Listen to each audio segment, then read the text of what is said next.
قال أمير المؤمنين لخالد: كذبت، أنت ما تتمكن تقتلني، لا أم لك.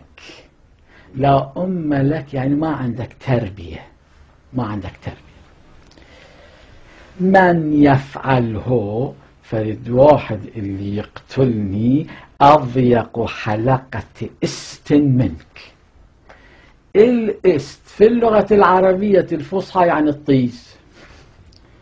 أمير المؤمنين يستعمل كلمة الطيس في مسجد رسول الله بمناسبة صلاة الفجر والناس مجتمعون. نعم، لأن يريد يبين واقع قبيح، لازم يختار إلي كلمة قبيحة.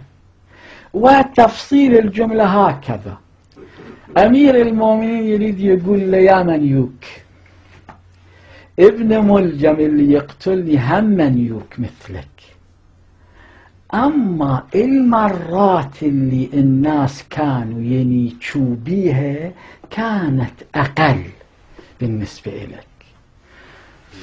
فهذا المطاط اللي حول دبرك أصلا هذا بعد مو مطاط من كثرة ما ناتشوك، أما ابن ملجم لا، ناتشو بس قليل قليل، ذاك يقتلني.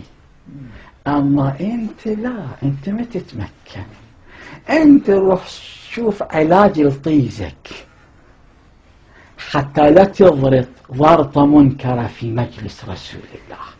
أما ابن ملجم لم يسجل التاريخ عليه ضرطة، لا في مسجد رسول الله ولا في مسجد الكوفة ولا في المسجد الحرام ولا في أي مسجد آخر.